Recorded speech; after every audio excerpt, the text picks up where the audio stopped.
The first time I ever wore a pilot's uniform, I thought the world was finally giving me what I earned.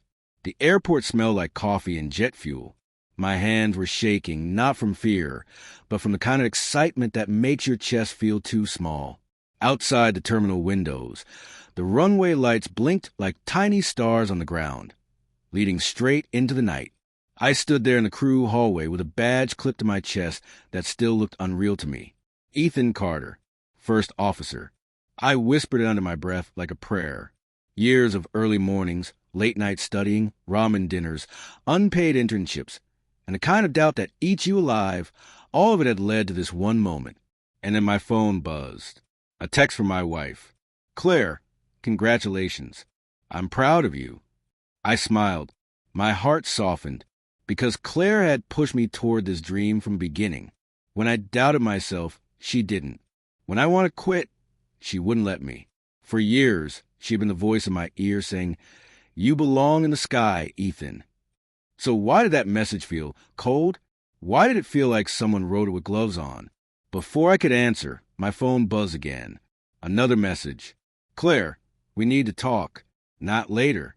Not after. Now." I frowned. My first flight was in less than an hour. I typed back quickly. "Is everything okay? I'm about to board." No reply. I checked the time. My captain, a calm older guy named Captain Brooks, walked by and gave me a friendly nod. "Ready, kid?" he asked. I forced a grin. More than ready. But my stomach tightened. The hallway felt suddenly too bright, too loud. I opened my phone again. Still no reply from Claire. Then my phone rang. Unknown number. I hesitated for half a second, then answered. "Hello." A woman's voice, professional and flat, like she'd said these words 1,000 times. "Mr. Ethan Carter?" "Yes. This is a courier service. We have documents for you. Legal documents." We were instructed to deliver them immediately. My throat went dry. Legal documents? From who? There was a pause, like she was checking her notes. From Claire Carter. I laughed once, confused, like my brain didn't know what else to do. "Where are you?" I asked. "At the airport, near the employee entrance. Please confirm you are available." My heart dropped so fast it felt like the floor moved. The airport was suddenly not a place of dreams. It was a place of endings. I walked out to the employee entrance, my uniform still crisp, my badge still shining, my future still sitting on the runway, and I saw a woman holding an envelope. When she handed it to me, my fingers barely worked. I opened it. The words stared back at me like a cruel joke. Divorce petition. At the top, in black ink, was my wife's name, and at the bottom, her signature. The same signature I'd watched her write on birthday cards, on our mortgage papers, on love notes she used to leave on the fridge. My vision blurred. I looked up at the courier. This can't be right." She didn't flinch. "You've been served." She turned and walked away like I was just another delivery. I stood there frozen, the runway lights blinking behind me, and my chest started to ache like someone had reached inside and twisted something. Because the day I reached the sky was the day I lost her, and I didn't even know why. Not yet, but I was about to find out. If you asked anyone who knew us, they would have told you Claire was the reason I became a pilot. They would have told you she was my biggest supporter, my loudest cheerleader, my ride-or-die partner. And for a long time, I believed that too. I met Claire when I was 24, working at a small car rental desk near a local airport in Ohio. I wasn't doing much with my life back then. I was floating, surviving, watching planes lift off every day and telling myself, that's for other people, not for you. Claire walked into my life like she belonged in a movie. She had this bright energy, this sharp confidence, like she knew exactly what she wanted. She wore a red scarf and carried a laptop bag like she owned the world. She rented a car from my desk, and when I handed her the keys, she glanced out the window at the runway. "You ever think about flying?" she asked. I shrugged. "Sometimes." She tilted her head. "Not sometimes." "Really?" I laughed. "I don't know. It's expensive. It's hard. I'm not that guy." Claire looked at me like I'd insulted myself in front of her. "Why not you?" she said. It was such a simple question, but it hit me like a slap. She came back a week later, and then again. Eventually, she admitted she was traveling for work and liked renting for the same place because she trusted me. I should have known then that Claire was good with words. But I didn't know. I was just a guy who wanted to be seen. We started dating fast. And when Claire listened to me talk about planes, about how I used to sit as a kid and name them by sound, she didn't laugh. She leaned in. She made me feel like I wasn't silly for dreaming. One night, we sat in her apartment eating takeout. She reached across the table and took my hand. "Ethan," she said softly, "you're wasting yourself." I blinked. "What?" She squeezed my fingers. "You've got this fire in you. I can see it. You just don't believe you deserve it." I swallowed. Flying isn't realistic. Claire smiled like she already won. "Then we'll make it realistic." And she did. She found flight schools. She showed me financing options. She introduced me to a friend's uncle who flew cargo planes. She made it all feel possible. When I panicked about money, she said, "We'll figure it out." When I doubted my intelligence, she said, "You're smarter than you think." When I hesitated to apply, she literally filled out the first part for me and slid the laptop across the table. "Finish it," she said. "For you." 2 years later, we were married. Small ceremony. Close friends. My mom cried. Claire looked like sunlight in her white dress. At the reception, she leaned in and whispered, "One day I'll watch you fly and I'll say, 'I told you so.'" I laughed and kissed her forehead. And I believed her, because at that time, everything she did felt like love. Even when she pushed, even when she pressured, even when she started saying things like, "You're not quitting, Ethan." And I thought that was devotion. I thought that meant she believed in me more than I believed in myself. I didn't realize something else was growing under her support. Something quieter, something colder, something with a plan. Flight school doesn't just teach you how to fly. It tests what you're made of. The first year was brutal. I worked mornings at the rental desk, then drove straight to classes, then spent nights studying until my eyes burned. Claire acted like my manager and my wife at the same time. She made schedules. She set alarms. She packed my lunches and stuck sticky notes on my textbooks. At first, I was grateful. Then it started to feel like I couldn't breathe without her permission. If I said I was tired, she said, "Everyone's tired. Keep going." If I said I wanted a break, she said, "Breaks are for people who don't want it bad enough." And if I failed a practice exam, she didn't comfort me. She stared at me like I'd embarrassed her. "I didn't marry average," she said once, calm as could be. "So don't become average." That sentence stayed in my head for weeks. But I still told myself, she just wants the best for me. Then the money stress hit. Flying is expensive. Lessons, flight hours, tests, medical exams, equipment. Every time I thought we were caught up, a new bill appeared like a surprise punch. Claire suggested we combine finances to make everything easier. I trusted her. She was organized. She seemed responsible. So I agreed. We got a joint account. She handled the payments. She said she was making sure we stayed afloat. But the weird part was I rarely saw the numbers. Whenever I asked, she'd smile and say, "Don't stress about it. Stress is bad for pilots." And that sounded sweet until it didn't. Around that time, my best friend Ryan started coming around more. Ryan and I grew up together. Same neighborhood.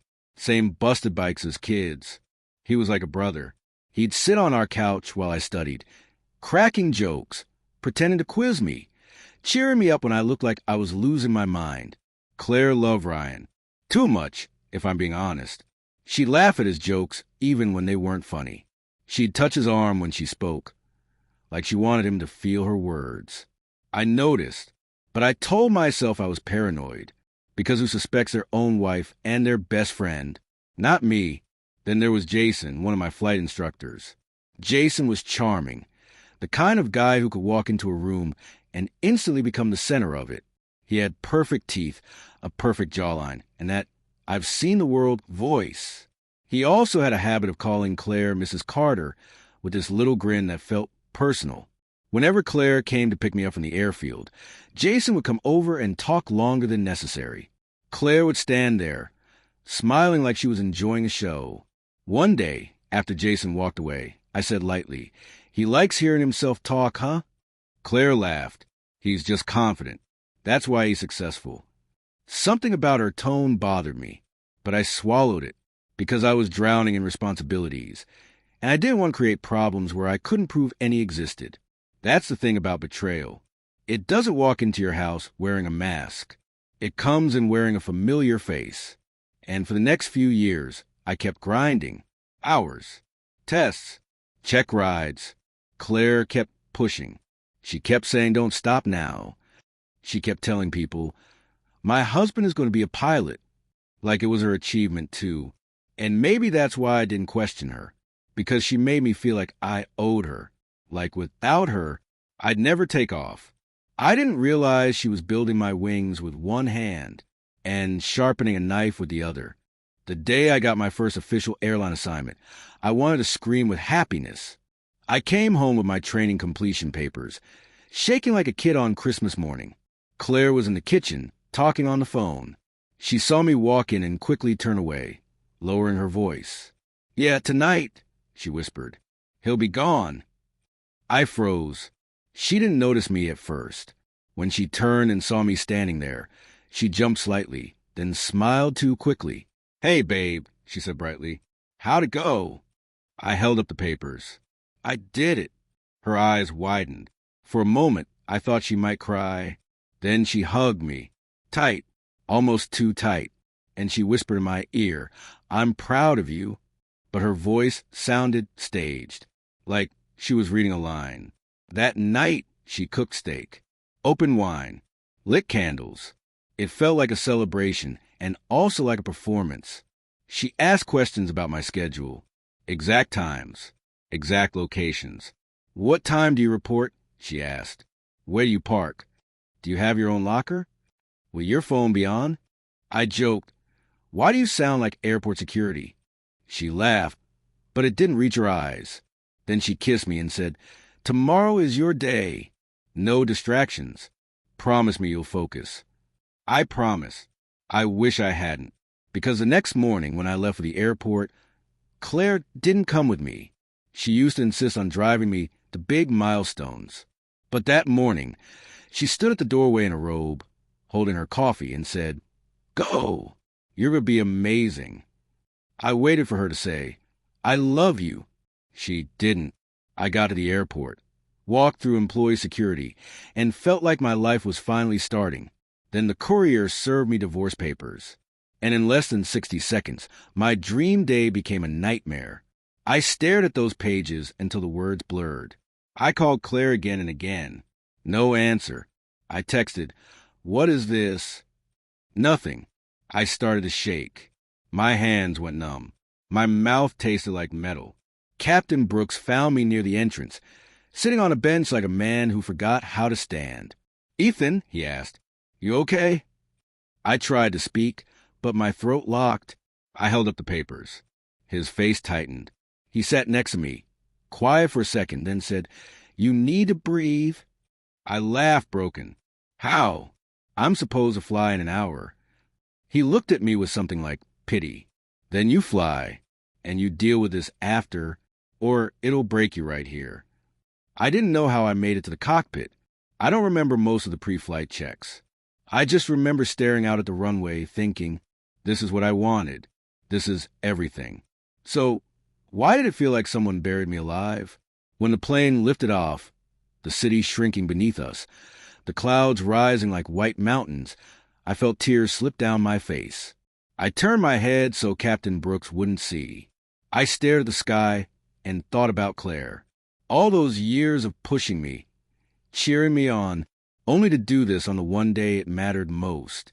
And that's when the question hit me, sharp and unforgiving. Was she ever pushing me because she loved me or because she needed me distracted? The sky didn't answer. But I knew one thing.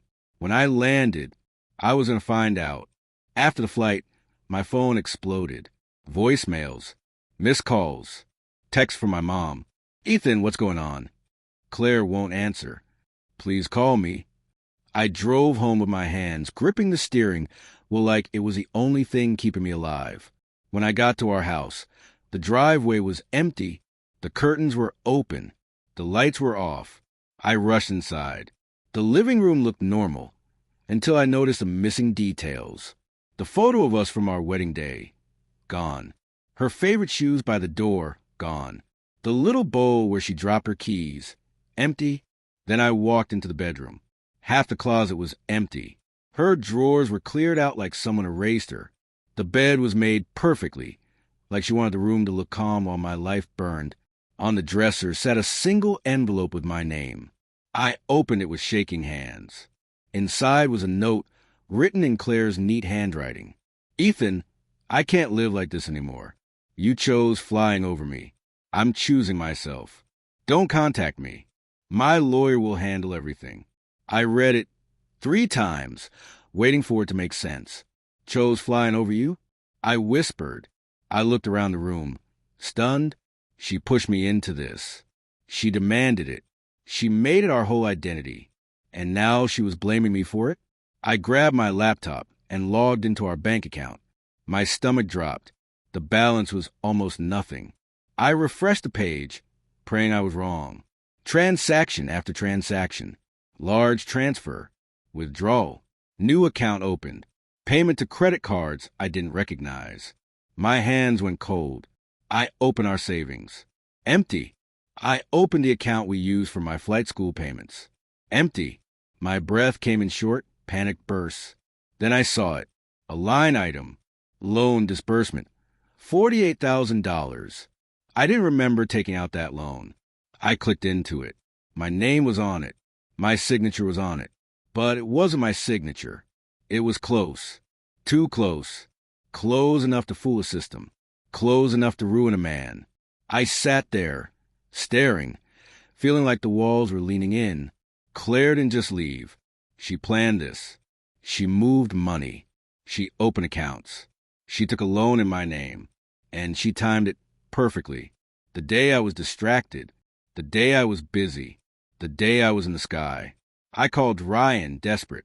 If anyone could help me understand, it was him. He answered on the 3rd ring, sounding tired. Yo, Ethan, congrats on the flight, man. My voice cracked. Ryan, she left. Claire left. She served me divorce papers. There was a pause. A long one. Ryan swallowed. Damn. That's it. I snapped. That's all you got? Bro, I didn't know what to say. Did you know? I asked, the words leaving my mouth before my brain could stop them. Ryan went silent again. And in that silence, I heard everything. My chest tightened. Ryan, I whispered, did you know? He exhaled slowly. Ethan, listen, it's complicated. My whole body went numb. What's complicated? I said, answer me. He didn't. And that's when I knew. The betrayal wasn't just Claire. It was bigger. It was closer. It was a kind that makes you question every laugh, every hug, every I'm here for you. I hung up. My hands shook as I scrolled through my messages, my photos, my memories, and suddenly, little moments started flashing back with new meaning. Claire on the phone whispering, he'll be gone. Ryan coming over too often. Jason smiling a little too confidently. I felt anger rise like a storm. Not the kind that makes you punch walls. The kind that makes you go quiet. The kind that makes you think, if they wrote my ending without my permission, then I'll write the next chapter myself. I didn't sleep that night. I sat at the kitchen table with my laptop open, my phone in my hand, and my heart doing the slow, painful thing where it kept breaking in new places. At 2:11 a.m., I did something I never thought I'd do. I checked our shared phone plan account. Claire forgot we had one. And right there, staring back at me, were call logs. A number I didn't recognize. Dozens of calls. Late night, early morning, almost every day. I copied the number and searched it. A name came up. Jason Mercer. My flight instructor. My jaw tightened so hard it hurt. I leaned back, staring at the ceiling. So that's why she asked so many questions about my schedule. Not because she cared, because she needed to know when I'd be away. Then I checked the dates. The call started around the same time Claire insisted we combine finances. My stomach twisted. I opened our email account. Another mistake she made. She never logged out on the tablet she left behind. I searched loan. There it was. Email from a lender. Approval documents. Signatures. And attached files. Claire had created a digital signature that looked like mine. I kept digging. More receipts. Hotel bookings. A fancy restaurant bill. Not under my name. Under Claire's. 2 seats. 2 entrees. 2 glasses of wine. On nights, she told me she was working late. I didn't cry anymore. My tears had turned into something heavier. Something focused. The next morning, I called a lawyer. Her name was Maya Reynolds, and her voice had the calm strength of someone who didn't get scared easily. I explained everything. The divorce papers. The empty accounts. The loan. Maya went quiet for a moment, then said, "Ethan, you're not dealing with a breakup. You're dealing with fraud." That word hit me like ice water. Fraud. Claire didn't just betray my heart. She tried to destroy my life. Maya told me what to do. Freeze my credit. Separate finances immediately. Document everything. Do not confront Claire without a plan. I want to confront her right then and there. I wanted to drive to wherever she was hiding and demand answers. But Maya said something that stuck with me. "Ethan, people like this don't confess when you shout. They confess when they realize they can't escape." So I listened. I became patient. And patience is a scary thing when it's fueled by anger. Over the next 2 weeks, I quietly rebuilt control. I opened a new account in my name only. I rerouted my paycheck. I gathered every email, every receipt, every call log. Then I did the hardest thing. I met Ryan. He texted me like nothing happened. Like in freeze on the phone. "Can we talk?" he wrote. "I hate how this went down." I agreed to meet him at a diner we used to go to as kids. He showed up wearing a hoodie, eyes red, acting like he was the victim. "Ethan," he said, "I'm sorry." I stared at him. "How long?" He flinched. It wasn't like, "How long?" I repeated, calm. He looked down at his coffee. A year. While I studied. While I worked. While I sweated through check rides. While I trusted him like a brother. A year. I echoed softly. Ryan's voice cracked. She said you didn't pay attention to her. She said she was lonely. She said, "Stop," I said, holding up my hand. "Don't you dare make me responsible for your choices." He swallowed. She's with Jason now." My chest tightened, but I didn't show it. I leaned forward. "Ryan, did you know about the money?" He froze. I watched his face carefully. That tiny flicker in his eyes told me the truth before he spoke. I didn't want to know," he whispered. I nodded slowly. "But you did." Ryan looked like he might cry. "Ethan, I'm sorry, man." I stood up. "Save it." As I walked out, I didn't feel relief. I felt clarity. Claire wasn't leaving because she was unhappy. Claire was leaving because she thought she had won. She thought she took everything. My marriage, my money, my stability. And she thought I'd be too broken, too busy, too ashamed to fight back. She was wrong, because she taught me how to chase a dream. And now I was going to use that same discipline to chase justice. People think revenge has to be dramatic, screaming, threats, explosions. But the kind of revenge that lasts? It's quiet. It's clean. It's undeniable. Maya helped me file an emergency motion to protect my income and stop further damage. She also guided me through reporting the fraudulent loan. The lender opened an investigation. My credit freeze stopped new accounts from being opened. Piece by piece, I started pulling my life back from the edge. But Claire still needed to face what she did. Not because I wanted her to suffer. Because I refused to be the man she could ruin without consequence. Maya said, "Let's get her in a room where she can't hide behind her lawyer." So we did. We set a mediation date. Claire showed up looking polished, like she was walking into a business meeting. Not a funeral for a marriage. Her lawyer sat beside her, a stiff man with a smug expression. And Claire didn't even look at me at first. When she finally did, she gave me a small smile, like she was proud of herself, like I was just the last chore on her list. "I'm glad you came," she said sweetly. I stared at her. "You stole from me." Her smile didn't move. "I invested in our future."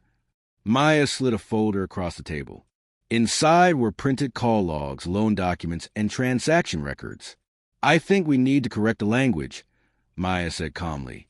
"This isn't investing. This is fraud." Claire's eyes flicked to the papers. For the first time, her face tightened. She leaned back, crossing her arms. "Ethan, don't do this." I laughed once, quiet. "Don't do what?" "Tell the truth." Her lawyer cleared his throat. "We're here to discuss divorce terms, not—" Maya cut him off. "Actually, we're here to ensure your client doesn't face criminal exposure. So I suggest we discuss everything." Claire's confidence cracked just a little. And that's when I felt it. That moment when the hunter realizes the prey has teeth. Claire leaned forward, voice sharp now. "You're really going to destroy me?" I blinked. "You tried to destroy me. I'm just refusing to stay quiet." Her eyes flashed. "I supported you for years. I sacrificed." I leaned in too, my voice low and steady. "No, Claire, you used me." Silence fell over the room. Maya slid another page forward. Hotel bookings tied to Claire and Jason's number. Claire's face went pale. And there it was. The truth, finally visible. Not in emotion, not in shouting. In evidence. Claire looked at me like she was seeing a stranger. Then her voice dropped, almost a hiss. "What do you want?" I took a deep breath. This was the moment every angry part of me had been waiting for. And yet, I didn't feel rage. I felt calm. "I want my name cleared." I said, "I want the fraudulent loan addressed. I want my share of our assets protected. And I want a divorce that doesn't reward you for stealing." Claire's lawyer whispered something to her. Her jaw clenched. She looked away. And then she did something I didn't expect.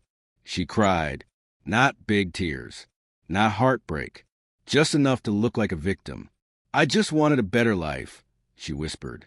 I stared at her and realized something painful. Claire didn't think she was evil. She thought she was entitled. Maya said, "Then you should have built it honestly." The mediation ended with terms Claire didn't like. Full financial disclosure. An agreement to cooperate with a fraud investigation. Restrictions preventing her from touching my income. A legal pathway for restitution tied to the loan findings. Claire left the room without looking back. But my revenge wasn't finished, because I knew Claire's biggest weapon wasn't money. It was her image. She had spent years telling everyone she was a supportive wife who made a pilot. She wore my dream like jewelry, and I decided I was done letting her wear it. I didn't post online. I didn't create drama. I simply told the truth to the people who mattered. My family, her parents, mutual friends. Calmly, with proof. And when Claire's world started asking questions, she finally understood the sky wasn't the only place I learned control. The divorce took months. Legal processes always do, but the truth moved faster than Claire expected. The lender investigation didn't end in her favor. The fraudulent signature was flagged. The money trail didn't match her story. In the end, Claire didn't get the clean exit she planned. She didn't get to walk away as a hero of my success story. She didn't get to keep the money without consequences. And she definitely didn't get to keep my silence. Ryan tried to apologize again later. A long message. A lot of, "I didn't mean for it to happen." I didn't respond. Some betrayals don't deserve closure. They deserve distance. Jason disappeared from my life the moment I stopped giving him access to it. People like him thrive on being untouchable. But the truth is, once the truth is out, charm doesn't protect you the same way. And Claire? Claire tried one last time. She showed up at my new apartment one evening, months later, standing outside like she belonged there. I opened the door and saw her face. Still pretty, still composed, but different now. Less confident, more tired. "Ethan," she said softly, "can we talk?" I looked at her, really looked, and I realized the strangest thing. I didn't hate her. I didn't love her either. I just understood her now. "What do you want, Claire?" I asked. Her eyes shimmered. "I never meant to hurt you like this." I nodded slowly. "But you did." She swallowed. "I thought you'd be too busy. Too focused. I thought—" She trailed off. I finished it for her. "You thought I wouldn't fight back."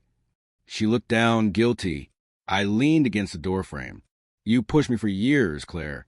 You told me I belonged in the sky." She whispered, "You do." I smiled faintly. "You were right. But you thought the sky would pull me away from the ground. You thought if I was chasing clouds, you could take everything behind my back." She flinched.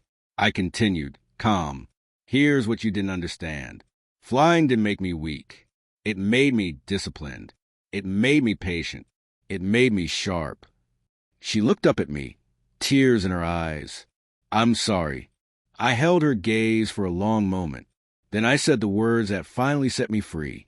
"I forgive myself for trusting you." Claire's face crumpled, because that was the part she couldn't control. I wasn't begging for her. I wasn't chasing her. I wasn't even trying to punish her anymore. I was simply moving forward. And that's the kind of ending people like Claire fear most. Not revenge, not hatred, indifference. I closed the door gently. The next morning, I went to the airport for another flight. The same smell, coffee and jet fuel, the same runway lights. But this time my chest didn't ache, because I finally understood something. I didn't lose Claire the day I reached the sky. I lost the idea of who I thought she was. And in losing that, I gained myself. When the plane lifted off, sunlight spilling over the clouds like gold, I looked out and felt something I hadn't felt in a long time. Peace. Not because life was perfect, but because my life was mine again. And if there's a lesson in all of this, it's this. Sometimes the person pushing you forward isn't doing it for your future. They're doing it for their escape. So dream big, fly high, but never hand someone your wings and your wallet at the same time, because the sky will always be there. But trust? Trust is the one thing you can't afford to lose twice.